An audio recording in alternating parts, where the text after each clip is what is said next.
DD किसान, बदलते भारत की शान।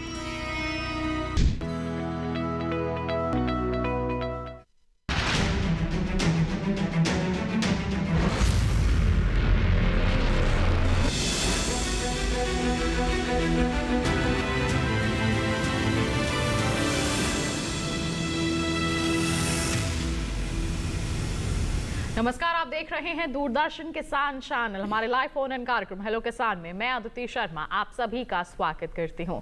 हमारे इस कार्यक्रम में हम शामिल करते हैं कृषि जगत से जुड़े कुछ अहम विषय, उन पर चर्चा करते हैं। उनसे संबंधित आपके पास कोई सवाल होते हैं, उन्हें हम कार्यक्रम में शामिल करते हैं, जवाब आप तक पहुंचाते हैं, यानी कि समस्याओं का समाधान आप तक पहुंचाया जाता है हमारे इस कार्यक्रम के माध्यम से। तो आज के हमारे इस कार्यक्रम में किन विषयों पर चर्चा होने वाली है, आइए सबसे पहले आपको इसी के बारे में जानकारी दे देते हैं। आज के कार्यक्रम का विषय रहेगा ई-नाम और एफपीओ के माध्यम से डिजिटल कृषि और बाजार संपर्क। जी हाँ, महत्वपूर्ण विषय है आज के समय का, हम कह सकते हैं, क्योंकि डिजिटलीकरण का जमाना है। तो ऐसे में डिजिटल कृषि की बात करेंगे हम, बाजार जो संपर्कता है किस तरह से उसको बढ़ा सकते हैं, इस पर आज हम चर्चा करेंगे। ई-नाम कैसे आपके लिए लाभकारी साबित हो सकता है, एफपीओ से क्या फायदे हो रहे हैं, इस पर चर्चा की जाएगी। अगर आपके पास कोई भी सवाल है, कोई समस्या है, तो आप उसका समाधान हमसे जान सकते हैं। टोल फ्री नंबर पर कॉल कर सकते हैं 1800-113-060 और 1800-113-061 हमारे टोल फ्री यानी कि निःशुल्क नंबर है, जिस पर आप अगले 1 घंटे के दौरान कॉल करके अपनी जो सवाल है हम तक पहुंचा सकते हैं। जी हाँ, हमसे लाइव कार्यक्रम में पूछ सकते हैं। साथ ही बता दें, व्हाट्सएप नंबर भी आप हमारा नोट कर लीजिए, जिसके माध्यम से आप अपनी जो मैसेज है हमें भेज सकते हैं। सवाल 8800-520-717 8800-520-717 हमारा व्हाट्सएप नंबर है, जिसके माध्यम से अपने सवाल जो आप हम तक पहुंचा सकते हैं। ईमेल भी कर सकते हैं आप, hellokisan2015@gmail.com हमारी ईमेल आईडी है। दोहरा देते हैं आपके लिए एक बार, hellokisan2015@gmail.com। हम लगातार आपको बता रहे हैं कि hellokisan2015@gmail.com हमारी ईमेल आईडी है, जिस पर आप कार्यक्रम के दौरान अपने जो सवाल हैं हमें मेल कर सकते हैं। हम कार्यक्रम में उन्हें जरूर शामिल करेंगे।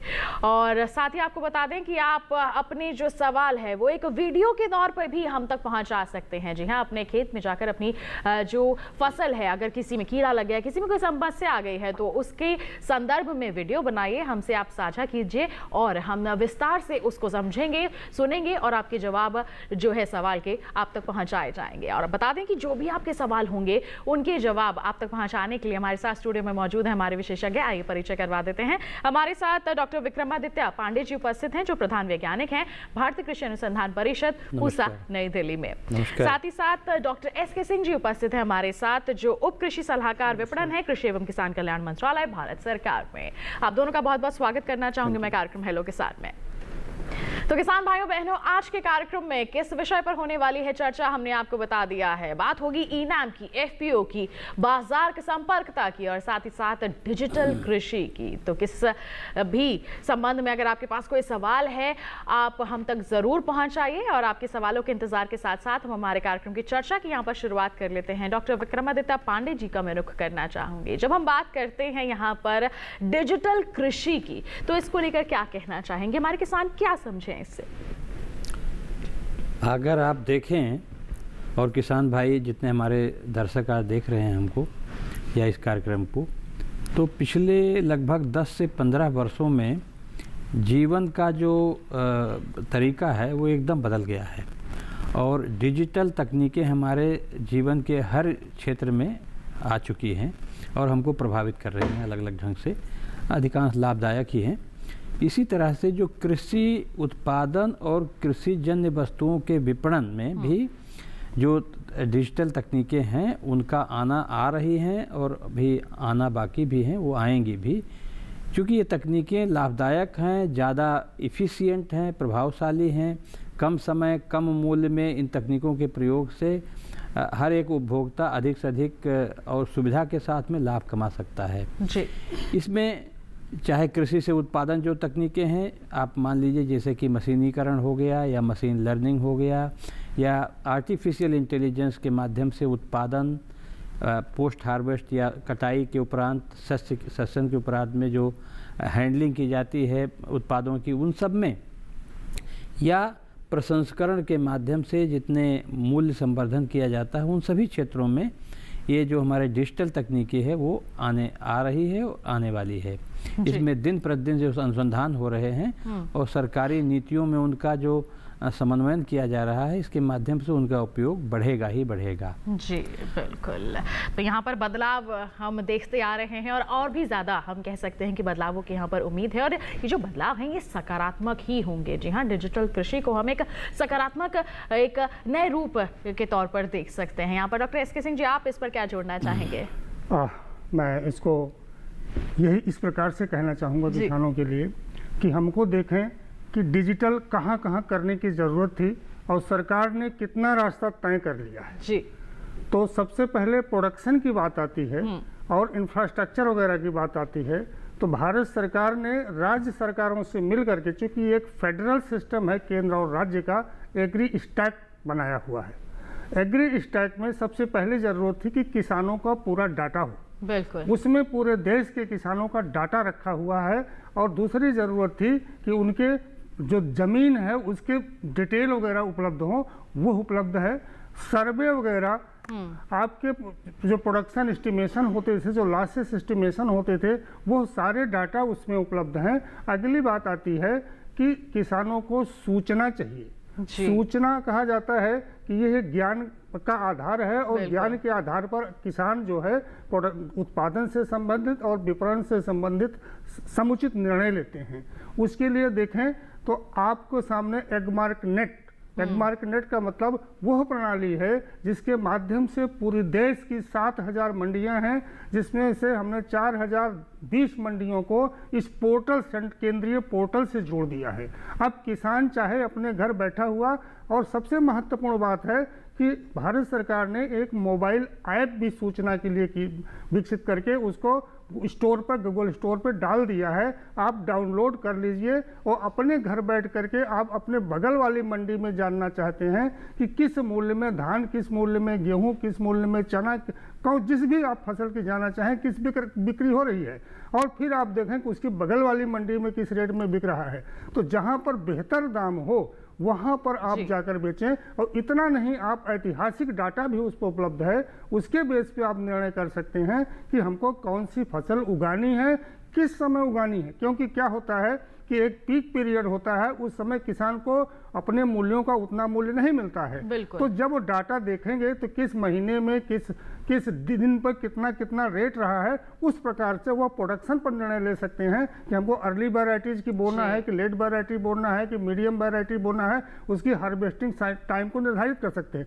दूसरा पोर्टल की जब बात करें तो उपज पोर्टल हमारी भारत सरकार ने किया है। उपज की भी सारी सूचनाएं उपलब्ध हैं। सरकार को जो चाहिए, जो किसान भाई को जो भी चाहिए, सिंपल से क्लिक करें और सारी सूचनाओं के बेस पर आप निर्णय लें। अब तीसरी बात की डिटेल में तो हम बात करें, विपणन की बात आती है। विपणन के लिए ई नाम पोर्टल 2016 से, अप्रैल 2016 से संचालित है। देश में 1522 जो मंडियां हैं उसमें उसको जोड़ दिया गया है।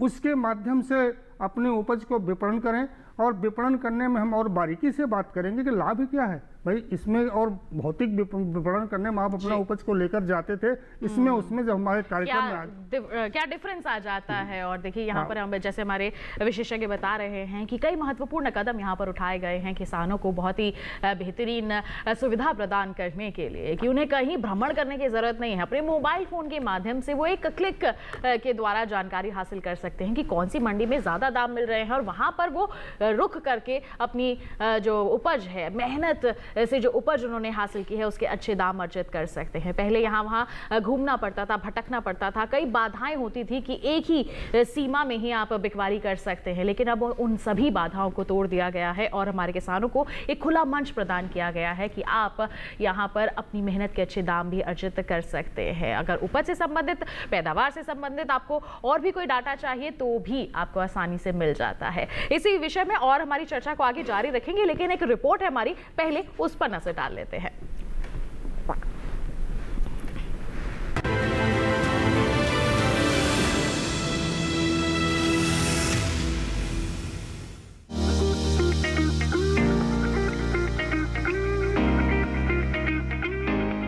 डिजिटल तकनीक के उपयोग से कृषि को अधिक लाभकारी और पारदर्शी बनाने में ई नाम और किसान उत्पादक संगठन महत्वपूर्ण भूमिका निभा रहे हैं। पहले बात ई नाम की करते हैं। किसानों के लिए कृषि वस्तुओं के विपणन की प्रक्रिया को आसान बनाने के लिए राष्ट्रीय कृषि बाजार यानी ई नाम की परिकल्पना की गई थी और 14 अप्रैल 2016 को इसे 21 मंडियों में शुरू किया गया था।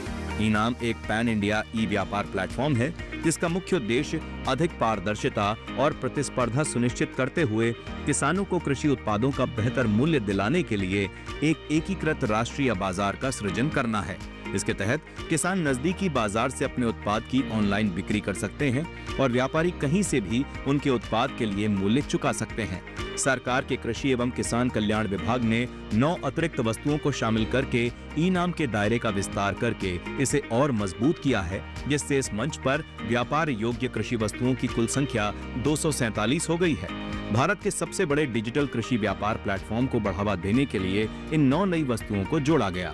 ये महत्वपूर्ण कदम किसानों, व्यापारियों और अन्य हितधारकों की निरंतर मांग को ध्यान में रखते हुए उठाया गया है, जिससे व्यापक कमोडिटी कवरेज और बाजार एकीकरण को और मजबूत किया जा सके। इस पहल का उद्देश्य किसानों और व्यापारियों को एक पारदर्शी और प्रतिस्पर्धी डिजिटल ट्रेडिंग प्लेटफॉर्म तक पहुंचने में सक्षम बनाकर उनके लिए अवसरों को बढ़ाना है, जो पूरे भारत के बाजारों को जोड़ता है। वहीं अगर एफपीओ यानी किसान उत्पादक संगठन की बात करें तो एफपीओ किसानों द्वारा बनाया गया एक सामूहिक संगठन होता है, जिसका उद्देश्य कृषि कार्यों को अधिक संगठित, लाभकारी और टिकाऊ बनाना है। यह संगठन किसानों को एक प्लेटफॉर्म प्रदान करता है जहां वे अपनी उत्पादन क्षमता बढ़ा सकते हैं, बेहतर मूल्य प्राप्त कर सकते हैं और कृषि से जुड़ी चुनौतियों का सामूहिक समाधान खोज सकते हैं। बता दें कि सरकार 10,000 एफपीओ के गठन और संवर्धन पर केंद्रीय क्षेत्रक योजना कार्यान्वित कर रही है, जिसके तहत 10,000 एफपीओ पंजीकृत किए गए हैं। ये योजना प्रबंधन लागत के रूप में 3 साल के लिए प्रति एफपीओ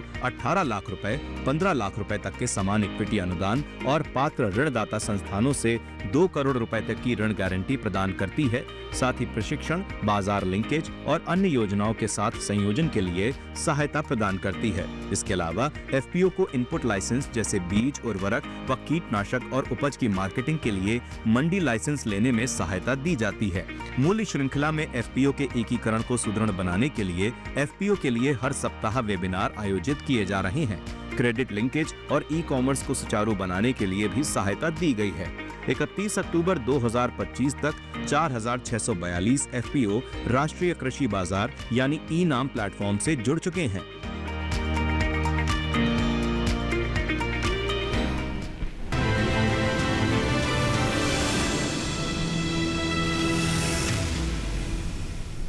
तो देखिए, अभी हम सब ने एक विशेष रिपोर्ट, तो आइए इसके साथ हमारी चर्चा को हम आगे बढ़ा लेते हैं। और जैसा कि हमारा आज का विषय ही है ई नाम और एफपीओ, तो इसके बारे में हम पहले चर्चा कर लेते हैं। एफपीओ के बारे में पहले डॉक्टर पांडे से जान लेते हैं। डॉक्टर पांडे, एफपीओ किसान उत्पादक संगठन की हम बात करते हैं, सरकार की बहुत हम कह सकते हैं महत्वपूर्ण पहल मानी जा रही है। 10,000 एफपीओ का लक्ष्य रखा गया था, जिसे प्राप्त भी कर लिया गया है। तो इसके संदर्भ में क्या कहना चाहेंगे आप? देखिए, भारत एक कृषि प्रधान देश है जी, और सरकार ने और देश ने एक साथ में ये निर्णय लिया है कि हम 2047 तक एक विकसित राष्ट्र के रूप में उभर कर सामने आएंगे। इस क्रम में अब जो कृषि प्रधान देश था, उसको अब हमें व्यावसायिक कृषि प्रधान देश होने का लक्ष्य भी रखना चाहिए।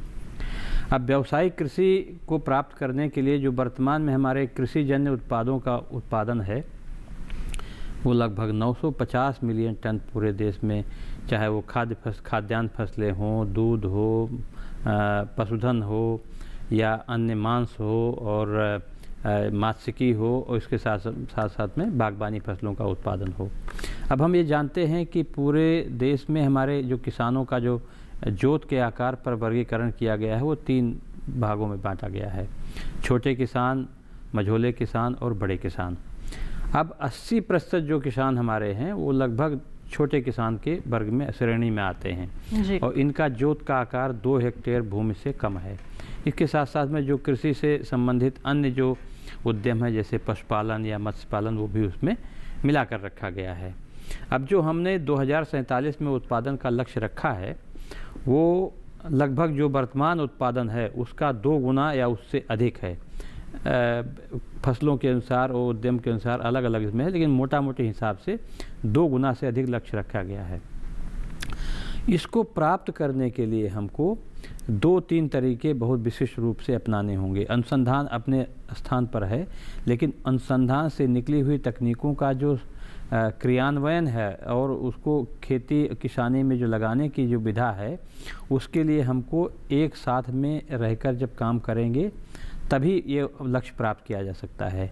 उत्पादन अपनी जगह पर है, उत्पादन के साथ साथ विपणन और जो प्रभावशाली उपयोग श्रृंखला, जो वैल्यू चेन हमको बनाने की आवश्यकता है, वो तभी संभव है कि जब हम एक साथ एकजुट होकर काम करें। और इसी मंशा के साथ में भारत सरकार ने जुलाई 2020 में एक योजना का संचालन किया, जिसके अंतर्गत राष्ट्रीय सहकारिता विकास निगम के अंतर्गत इस जो फार्मर प्रोड्यूसर ऑर्गेनाइजेशन FPO अथवा किसान उत्पादक संगठन का जो संगठित करने का लक्ष्य रखा गया था। और जैसा कि अभी हमने वीडियो में देखा कि 10,000 FPO में से लगभग 4,642 FPO का रजिस्ट्रेशन किया जा चुका है। अब इसमें उत्पादन को बढ़ाने के लिए जो छोटे छोटे हमारे किसान हैं, वो विकास खंड के स्तर पर, यदि विकास खंड के स्तर पर और जलवायु और मिट्टी के जो दशाएं हैं हमारे पूरे देश में, वो अलग अलग हैं। छोटे छोटे जगह पर है विविधता हमारे यहाँ बहुत ज़्यादा है। तो जिस क्षेत्र में जिस तरह की फसलें या अन्य उद्यम को लेने की आवश्यकता है या किया जा रहा है, उसको संगठित रूप में अगर किया जाए तो उत्पादकता और उत्पादन को हम बहुत अधिक सार्थक रूप में बढ़ा सकते हैं। और जब उत्पादन बढ़ेगा तो विपणन की बात अवश्य आएगी, जिसको कि हम FPO के माध्यम से उनसे जुड़ी हुई जो तमाम समस्याएं हैं उनको हम लेकर समाधान करते हुए आगे बढ़ सकते हैं और जो हमारा लक्ष्य है 2047 का, उसको सुगमता से प्राप्त कर सकते हैं। तो हम कह सकते हैं कि एक अच्छा यहाँ पर प्रयास किया गया है हमारे किसानों को यहाँ पर आर्थिक रूप से सशक्त बनाने के लिए, जो सारी सुविधाएं हैं उन्हें मुहैया करवाने के लिए। इस संदर्भ में हमारी जो चर्चा है उसे आगे जारी रखेंगे, लेकिन फिलहाल रुक रहे हैं छोटे से ब्रेक के लिए। आपका हिम्मत जाइए, हम जल्द ही हाजिर होंगे। बने रहिए दूरदर्शन किसान पर, देखते रहिए हमारा लाइव फोन इन कार्यक्रम हेलो किसान।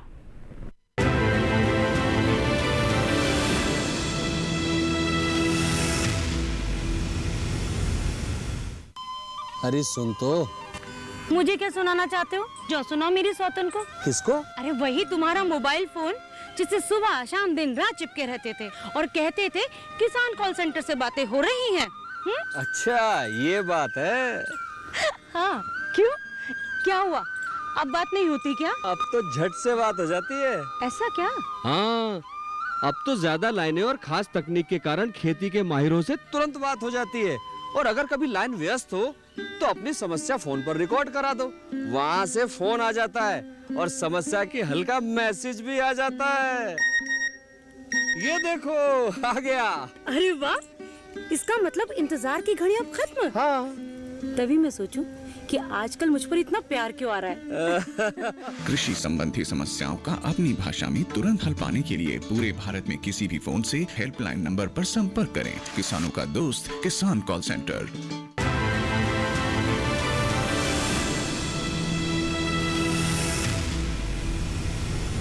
ब्रेक के बाद दूरदर्शन किसान चैनल के लाइव फोन इन कार्यक्रम हेलो किसान में आप सभी का फिर से स्वागत है। आज हम बात कर रहे हैं E-NAM और FPO के माध्यम से डिजिटल कृषि और बाजार संपर्क के बारे में। आपके पास कोई भी सवाल है तो आप हम तक पहुंचा सकते हैं, टोल फ्री नंबर पर कॉल कर सकते हैं, व्हाट्सएप नंबर पर मैसेज कर सकते हैं या फिर ईमेल ID पर मेल करके भी अपने जो सवाल है हमसे साझा कर सकते हैं।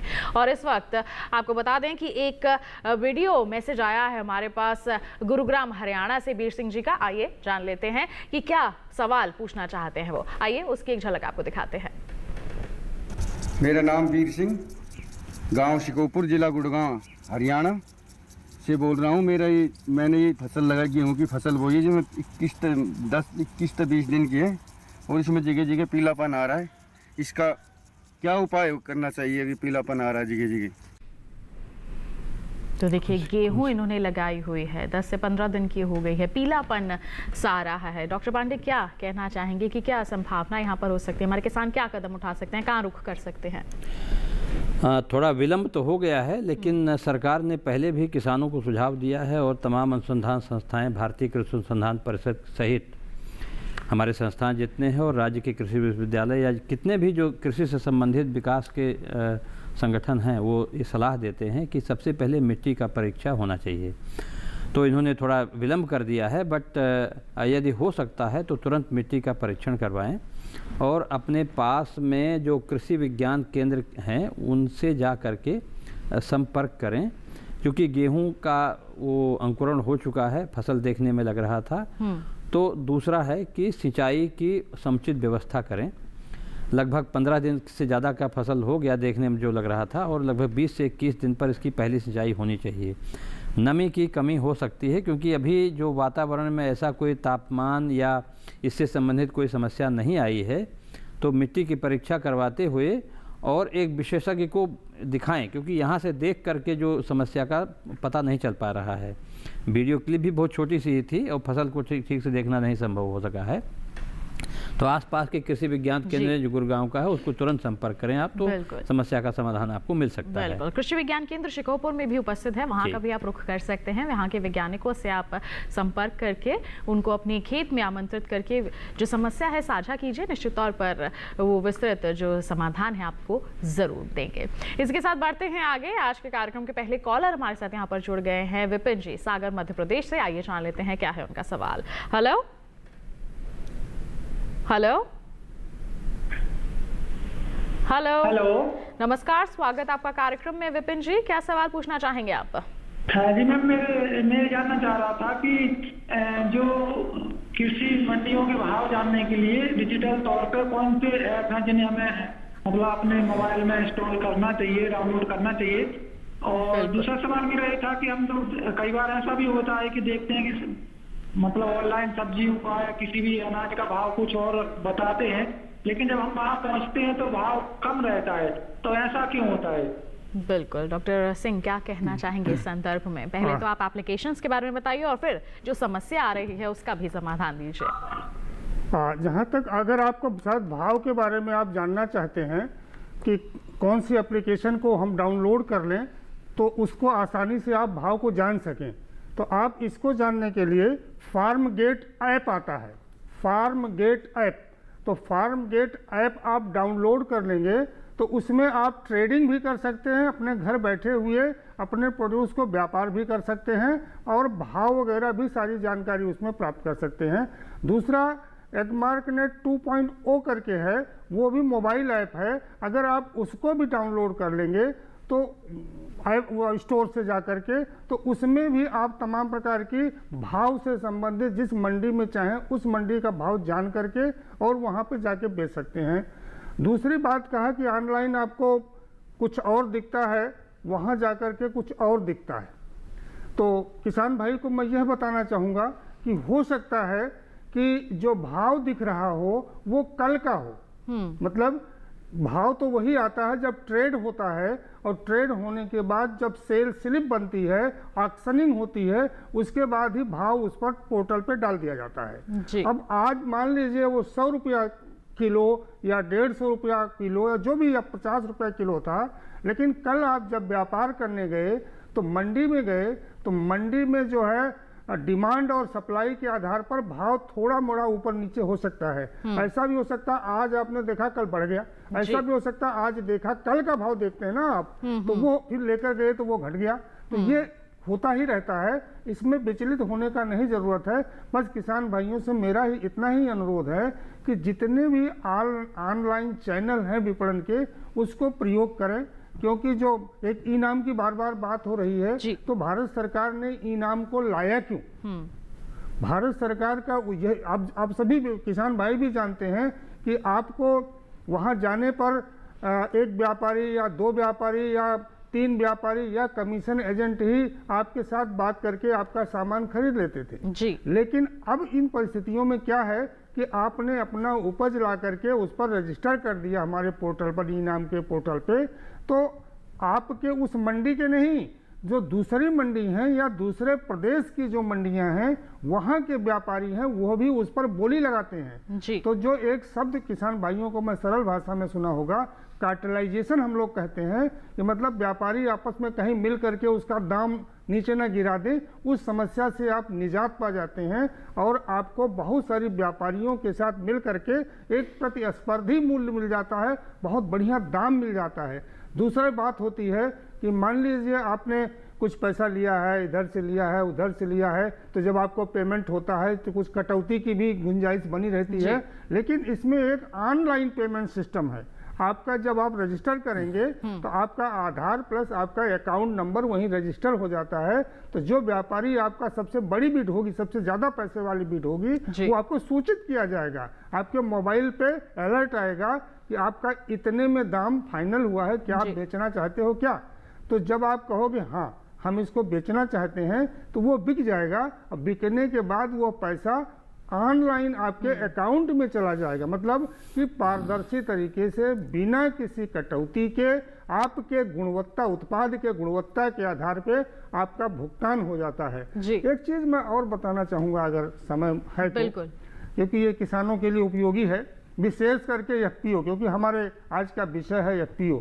एफपीओ के लिए आप देखें कि ब्रांडिंग करके खूब कर रहे हैं, मैं कोई ऐसी बात नहीं बता रहा हूँ जो कल की है, वो यह बात है जो आज हो रही है कि एक मैं उदाहरण देकर बताऊं, सत्तू जो बार्ले वगैरह का, चना का इनका बनता है, आप देखें तो 100 रुपये का 145 रुपये का 100 ग्राम है।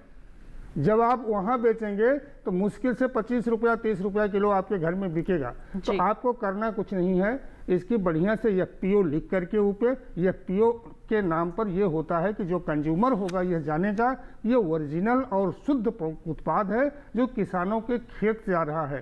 पैकिंग करके जो माई स्टोर है ऐप, अब इसको माई स्टोर ऐप है ओएनडीसी का, ओएनडीसी का मतलब जो है वो बायर एंड सेलर दोनों प्रकार के ऐप्स को इंटीग्रेट किए हुए हैं, उस पर आप डाल दीजिए और लोग अपने आप ही उसको, जो इतने कंज्यूमर जैसे हम लोग हैं या कोई और हैं, वो बाई करेंगे और पेमेंट आपको आपके अकाउंट में हो जाएगा। तो आप किसान ही ना बनिए, किसान भाइयों से मेरा पुनः अनुरोध है कि आप उद्यमी बनिए, जो ये पीओ का एक प्रमुख उद्देश्य भी है।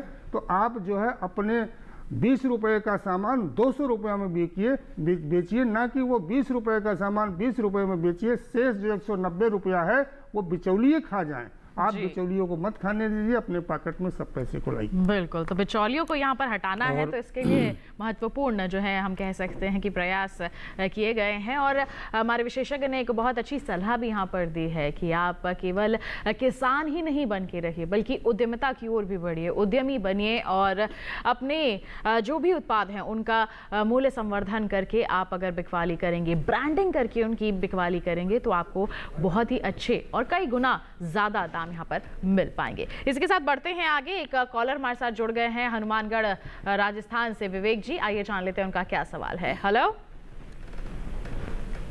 हेलो हेलो, नमस्कार, स्वागत आपका कार्यक्रम में, पूछिए अपना सवाल। हेलो हेलो जी, विवेक जी अपना सवाल पूछिए। जो चना की फसल है, धान की फसल लगाए हैं। हेलो जी, किसकी फसल लगाई है आपने? चना की फसल है, चने, उसका रंग काला हो रहा है, उसमें बढ़ोतरी भी कम हो रही है, फुटाव भी कम हो रही है। चने की जो फसल है वो काली पड़ रही है। हाँ। और कौन सी अवस्था में है?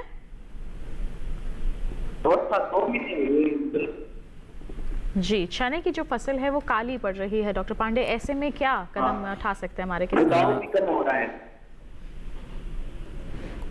जी, एक तो थोड़ा सा प्रश्न समझने में दिक्कत हो रही है, लेकिन हाँ यही समझ में आया कि चने की फसल है वो काली पड़ रही है। जी देखिए, इस समय चना अभी मुश्किल से लगभग 45 दिन की फसल हुई होगी, 1.5 महीने की फसल है जी, और पौधा बढ़वार तेजी के साथ कर रहा है।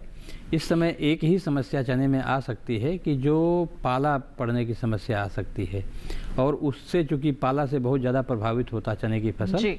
तो इसमें क्या है कि सबसे अच्छा है कि ज़मीन में समुचित नमी बनाने के लिए हल्की सी सिंचाई अगर कर दें तो पाले से इस फसल की रक्षा हो सकती है। और चूंकि यहाँ से देख करके कुछ कहा नहीं जा सकता कि वास्तविक कारण क्या है, लेकिन एक पाला की संभावना हो सकती कारण है। हो सकता है, एक कारण इसमें हो सकता है, लेकिन अन्य भी संभावनाएं हैं जी। तो ऐसा कि वैसे कि जो साधारण जानकारी के अनुसार इसमें ऐसी कोई समस्या नहीं होनी चाहिए पाले के अलावा जी। तो तुरंत ये पास के किसी जो कृषि विज्ञान केंद्र हमारा है उसके वैज्ञानिकों से संपर्क करें तो इस समस्या का समाधान को मिल सकता है। लेकिन एक हल्की सिंचाई अवश्य करें, हल्की सिंचाई अवश्य कर दें, क्योंकि पाले की समस्या यहाँ पर देखने को मिल रही है, उससे बचाव हो सकता है। और अन्य समाधान के लिए आप कृषि विज्ञान केंद्र का रुख जरूर कर सकते हैं। बिल्कुल, तो देखिए लगातार हमारे जो विशेषज्ञ हैं हमें जागरूक कर रहे हैं कि किस तरह से हम यहाँ पर अपनी खेती किसानी को बेहतर बना सकते हैं, उद्यमी बन सकते हैं।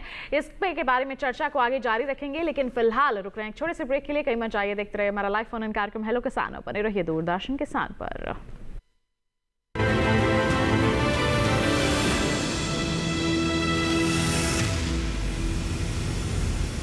डीडी किसान ने कर ली है तैयारी, यहां मिलेगी पशुपालन की हर एक जानकारी, घर आंगन से लेकर व्यवसायिक फार्म तक, मुर्गी पालन से लेकर रेगिस्तान के जहाज तक। बीमारियों से पशुपालक बिल्कुल ना हो परेशान, विशेषज्ञ करेंगे आपकी समस्या का समाधान। देखिए अपना पशु चिकित्सक हर रविवार शाम 6:30 बजे दूरदर्शन किसान पर।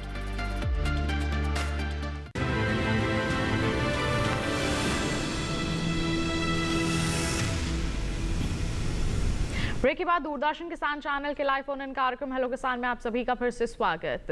आज चर्चा हो रही है ई-नाम और एफपीओ के माध्यम से डिजिटल कृषि और बाजार संपर्क के बारे में। आपके पास कोई भी सवाल है जल्दी से अपना फोन उठाइए, हमारे टोल फ्री नंबर पर कॉल कीजिए, व्हाट्सएप नंबर पर मैसेज या वीडियो कॉल भी कर सकते हैं, या फिर ईमेल आईडी पर मेल करके अपने सवाल हम तक पहुंचा सकते हैं। और इस वक्त हमारे साथ जुड़ गए हैं बाराबंकी उत्तर प्रदेश से नंद स्वरूप मिश्रा जी, आइए उन्हीं का रुख कर लेते हैं।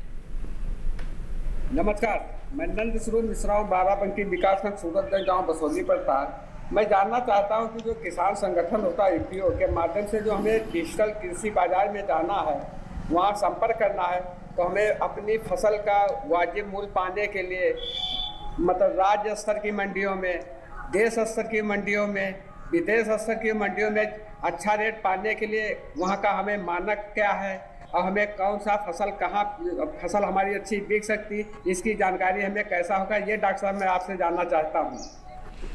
बिल्कुल, तो नंद स्वरूप मिश्रा जी हमारे रेगुलर कॉलर हैं, दर्शक हैं हमारे, और आज उन्होंने वीडियो कॉल के माध्यम से भी यहाँ पर सवाल पूछना चाहे। तो डॉक्टर सिंह क्या कहना चाहेंगे आप? मैं यहाँ आता हूँ तो नंद किशोर जी की आवाज़ मुझे पहले भी सुनाई पड़ी है। तो बड़े प्रगतिशील किसान हैं, हमारे पड़ोसी जिला के रहने वाले हैं जी।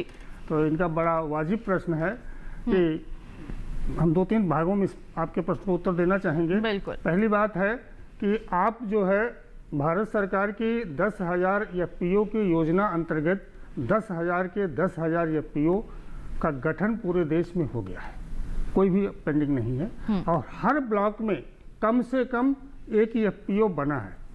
तो आप, मेरे पहली सलाह होगी कि आप एफपीओ के साथ जा करके जो आपके यहाँ हो उसका आप सदस्य बन जाएं। तो जब आप सदस्य बन जाएंगे तो उत्पादन की तकनीकों को जानने के साथ साथ भारत सरकार और राज्य सरकार, उत्तर प्रदेश सरकार की बहुत सारी योजनाएं हैं, उन योजनाओं की भी जानकारी होगी, और आपका जो उत्पाद होगा जो आप पैदा कर रहे हैं उसमें जब आप एफपीओ में जुड़ जाएंगे तो यहीं से तय होता है कि क्या चीज़ पैदा किया जाए।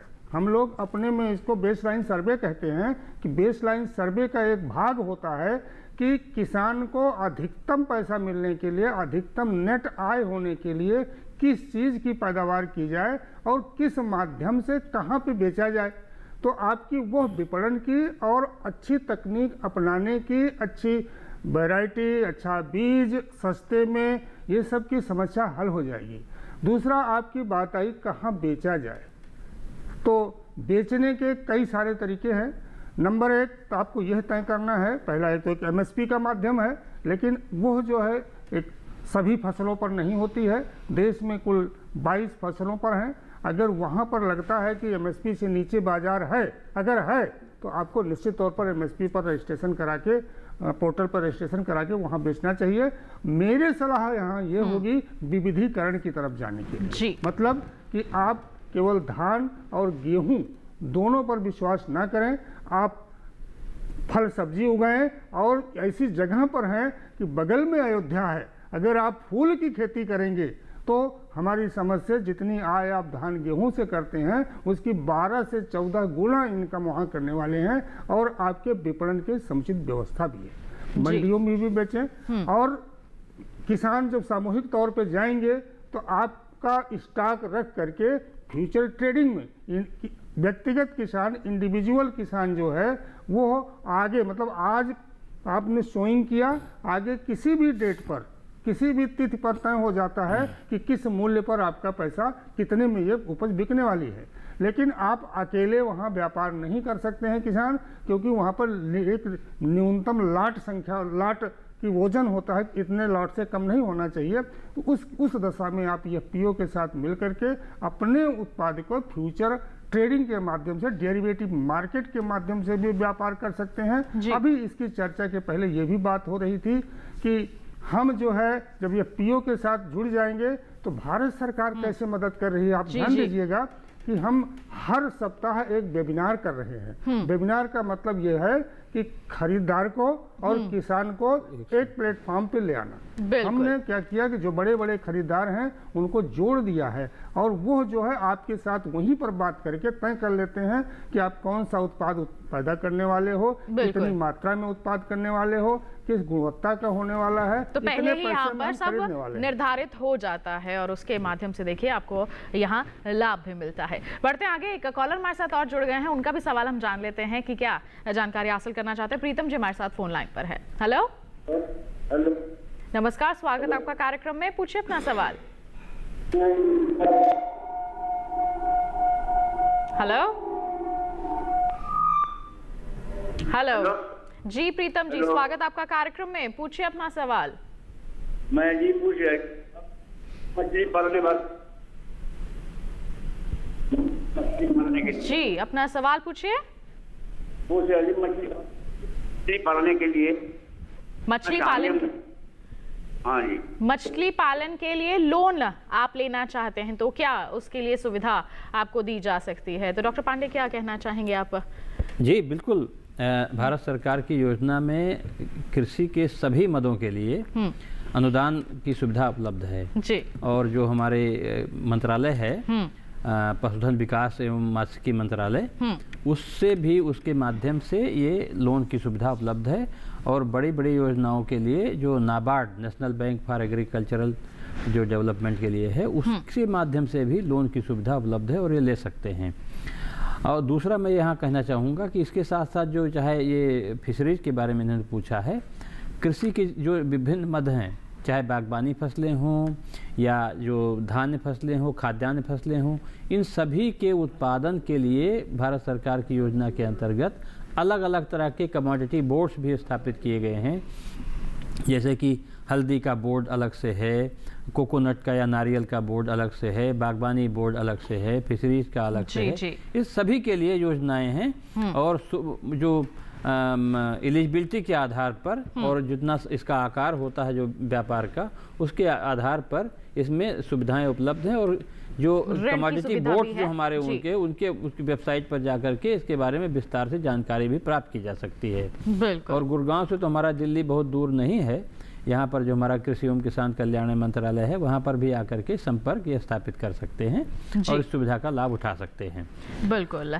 एक सवाल हमें भेजा है एमपी के देवास से गोपाल जी ने व्हाट्सएप पे, और इन्होंने लिखा है कि एफपीओ में कितना अनुदान मिलता है, तो इसके बारे में क्या कहना चाहेंगे आप? इसमें बहुत अच्छा प्रश्न इन्होंने किया है और इसमें 3 तरह के अलग अलग तरह के अनुदान दिए जाते हैं।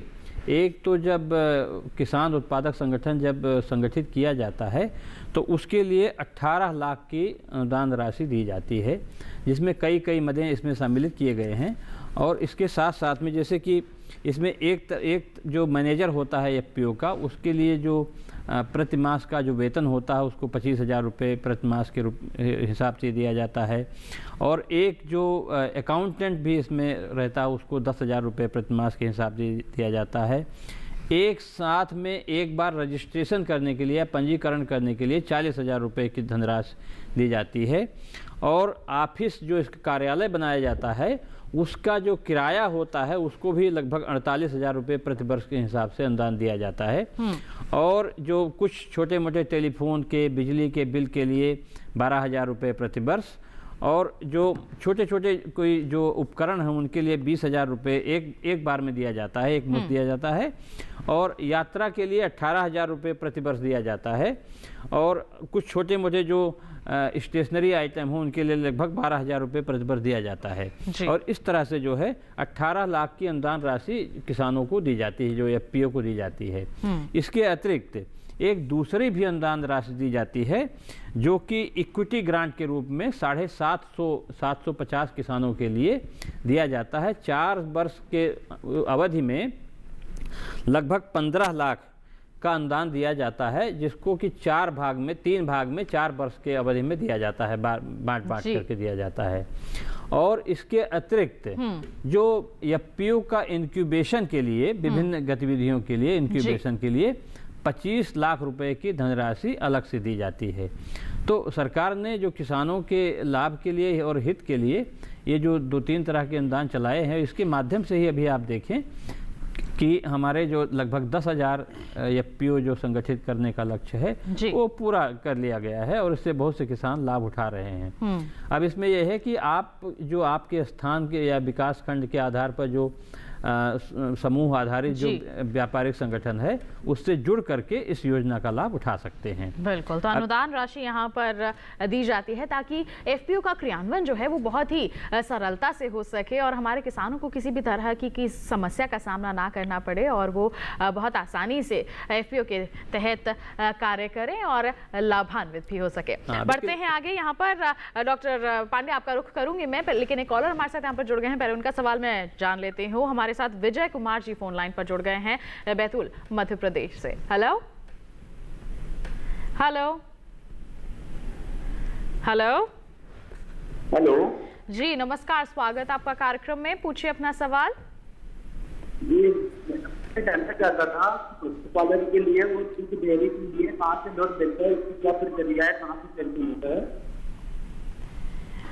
आपको भेड़ और बकरी पालन के लिए लोन की सुविधा के बारे में जानना है, तो डॉक्टर सिंह क्या कहना चाहेंगे? अगर जैसे हम यहाँ पर लगातार लोन की बात कर रहे हैं, डॉक्टर पांडे ने भी जिक्र किया, अब आपसे भी राय लेना चाहेंगे। मैं 2-3 बातों को इसमें कहना चाहूँगा कि एक जो नई चीज़ है जो अभी नीचे तक नहीं पहुँच पाई है कि पहले किसान क्रेडिट कार्ड केवल जो खेती बाड़ी करते थे उन्हीं किसानों को मिलता था, लेकिन अभी सरकार ने 4% ब्याज पर, मतलब जो प्रभावी ब्याज होता है मात्र 4% होता है, वो मछली और पशुपालक किसानों को भी देना प्रारंभ किया है।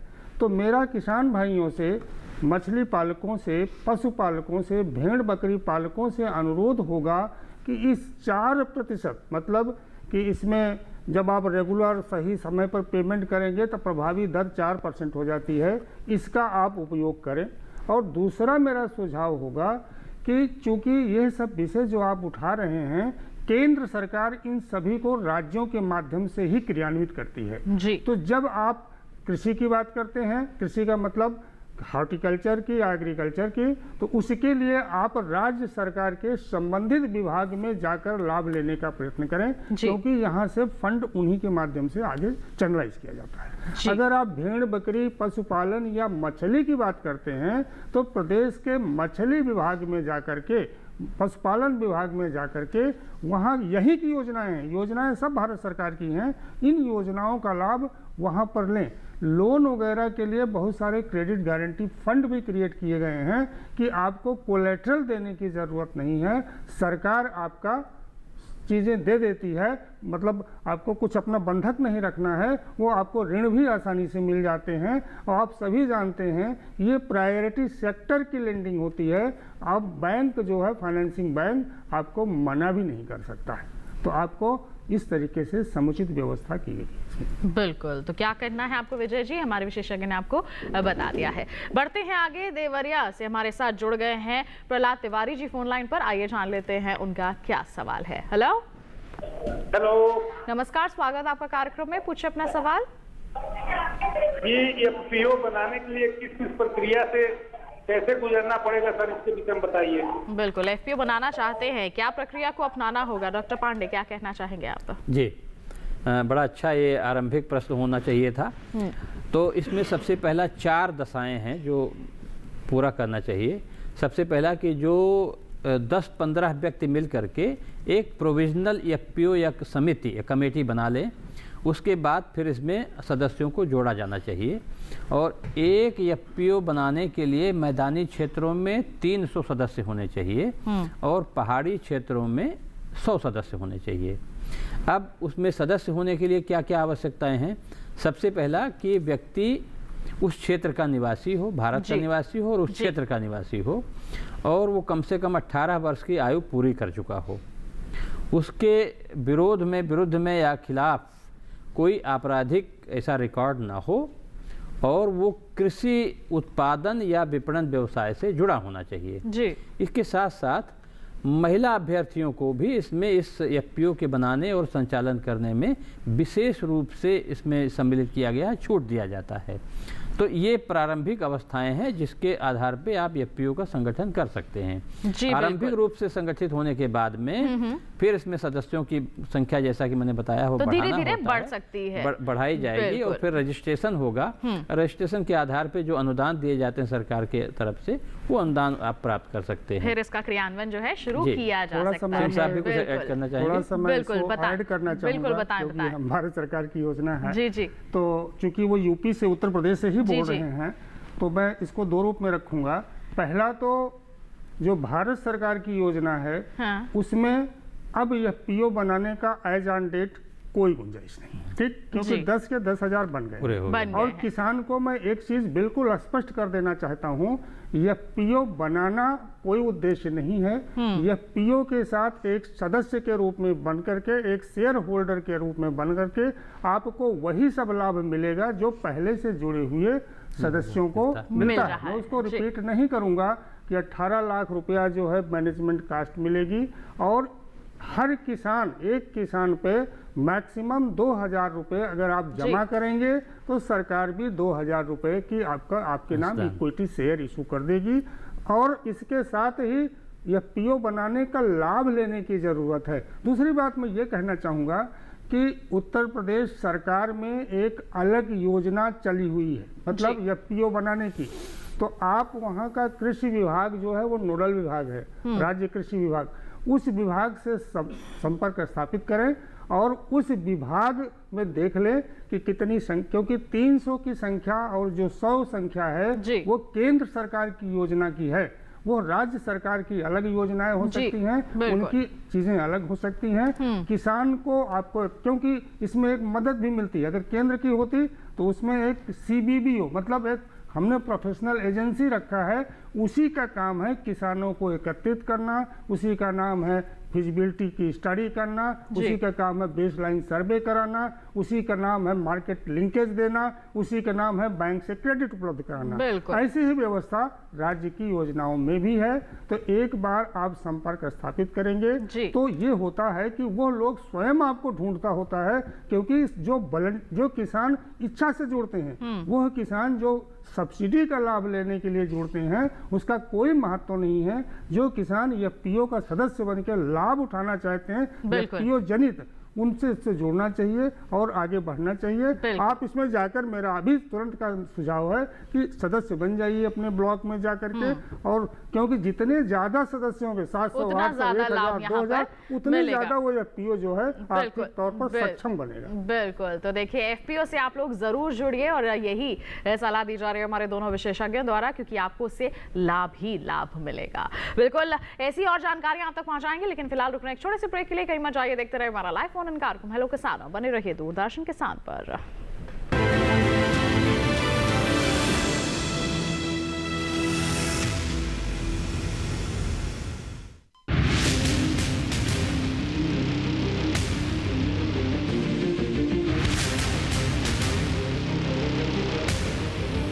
जब तपती है धरती, सूरज उगलता है आग, ठंड में जब सर्दी जमा देती सबके हाल, सब छुप जाते अपने अपने घरों में, तब बाहर निकलता सिर्फ एक इंसान, भरने के लिए हम सबका पेट, खून को पसीने की तरह देता बहा, थक जाता, झुलस जाता, हो जाता बीमार, तब उसकी सेहत का ध्यान रखता सिर्फ डीडी किसान।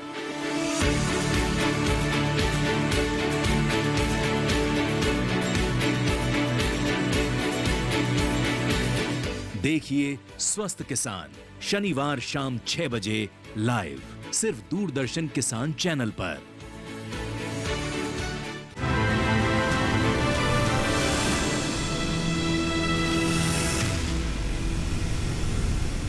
ब्रेक के बाद दूरदर्शन किसान चैनल के लाइव फोन इन कार्यक्रम हेलो किसान में आप सभी का फिर से स्वागत। आज बात हो रही है ई-नाम और एफपीओ के माध्यम से डिजिटल कृषि और बाजार संपर्क के बारे में। आपके पास कोई सवाल है तो जल्दी से हम तक पहुंचाइए क्योंकि समय अब काफी कम रह गया है।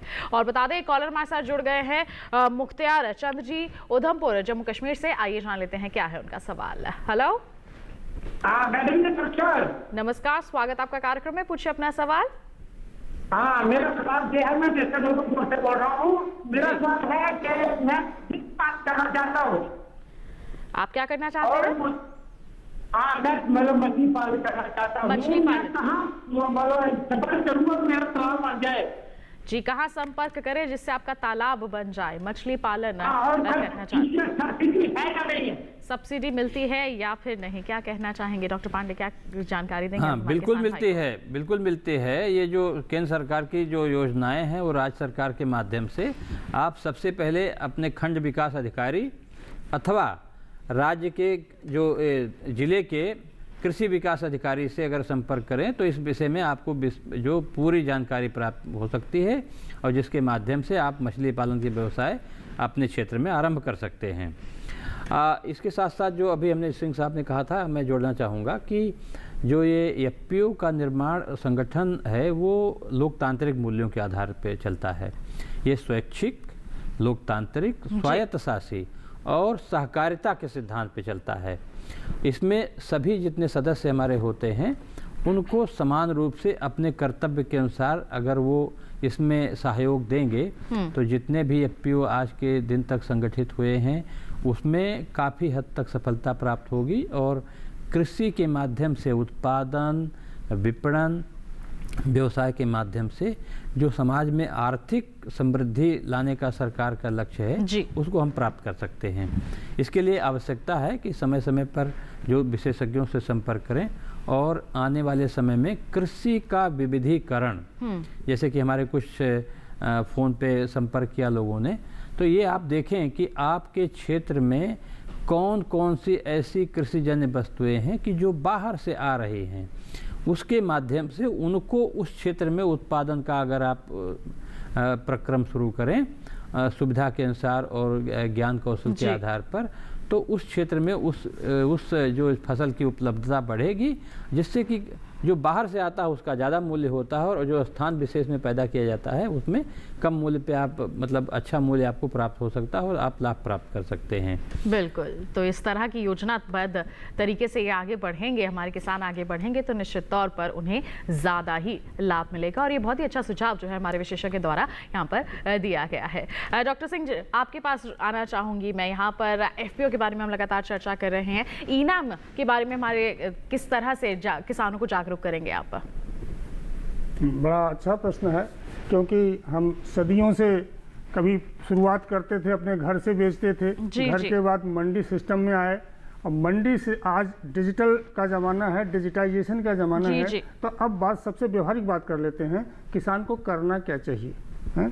किसान को किसी भी मंडी में जा कर के, किसी भी जो कृषि उपज मंडी समितियां होती हैं उसमें जा कर के कुछ नहीं करना है, अपने को एंट्री करते समय रजिस्ट्रेशन करा देना है। रजिस्ट्रेशन का मतलब कोई बड़ा शब्द लेकर ना दिमाग में जाए, वहाँ पहुँचेंगे वो मंडी समिति वाले अपने आप आपका नाम गांव डाटा करेंगे कंप्यूटर में, आप रजिस्टर्ड हो गए। ठीक, फिर आपके पास ऑप्शन होगा कि आप अपनी उपज मंडी में जाके बेचना चाहते हैं या गोदाम से ही बेचना चाहते हैं या खेत से बेचना चाहते हैं या घर को बेचना चाहते हैं। अगर मान लीजिए मंडी में लाना चाहते हैं और आपको लगता है कि हमारा गुणवत्ता भी हम टेस्ट करा लें, किस गुणवत्ता का माल है, तो थोड़ी दूर आप जाएंगे, वो सरकारी प्रयोगशाला है बनी हुई है, वो सरकार, भारत सरकार ने उनको पैसा दिया हुआ है राज्य सरकार की मंडियों को 30 लाख रुपया पर मंडी के हिसाब से। वो प्रयोगशाला में फ्री में आपका सैंपल लेकर के टेस्ट कर देंगे और टेस्ट करने के बाद आपकी टेस्ट रिपोर्ट उसी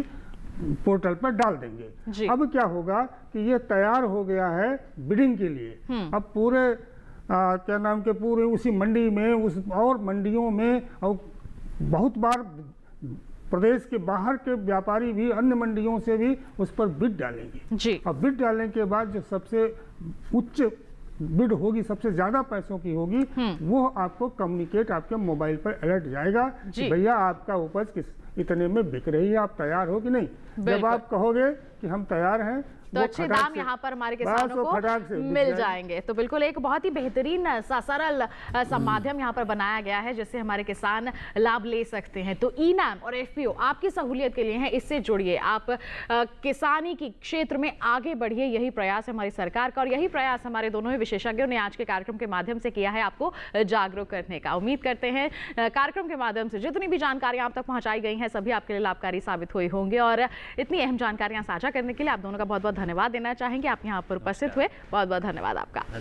तो किसान भाइयों बहनों, आज के कार्यक्रम में तो हमने बात की ई-नाम और एफपीओ के माध्यम से डिजिटल कृषि और बाजार संपर्क के बारे में। अगले कार्यक्रम में क्या विषय हम आपके लिए लेकर आने वाले हैं, आइए उसके बारे में आपको जानकारी दे देते हैं। अगले कार्यक्रम का जो विषय है वो रहेगा विकास के अवसर, कृषि स्टार्टअप और कृषि इंक्यूबेशन केंद्र। जी हाँ, महत्वपूर्ण विषय है ये और कृषि स्टार्टअप का तो जमाना ही है। तो ऐसे में अगर आपके पास कोई भी सवाल है तो आप हम तक पहले ही पहुंचाइए। ईमेल कर सकते हैं आप हमें hellokisan2015@gmail.com हमारी ईमेल आईडी है और साथ ही साथ डीडी किसान कॉल सेंटर नंबर है 1800-113-060 जिस पर आप सोमवार से शनिवार सुबह 6 बजे से रात के 10 बजे तक कॉल करके अपने सवाल रिकॉर्ड करवा सकते हैं और आप हमारे व्हाट्सएप नंबर पर भी अपनी वीडियो रिकॉर्ड करके भेज सकते हैं। 8800-520-717 उसका नंबर है। जी हाँ, इस पर वीडियो के माध्यम से आप भेज सकते हैं अपनी सवाल जो हम कार्यक्रम में जरूर शामिल करेंगे। साथ ही आपको बता दें, दोबारा देखना चाहते हैं आप हमारा एक कार्यक्रम तो टीवी स्क्रीन पर दिखाए जा रहे इस क्यूआर कोड को आप स्कैन कर लीजिए, सीधा पहुंचेंगे हमारे यूट्यूब चैनल पर और तमाम जो जानकारियां हैं पुनः हासिल कर सकते हैं। तो इसी वादे के साथ कि अगले अंक में फिर होंगे हाजिर नए विषय नए विशेषज्ञों के साथ। अब तक के लिए हमें दीजिए इजाजत, लेकिन आप बने रहिए दूरदर्शन के साथ पर। नमस्कार।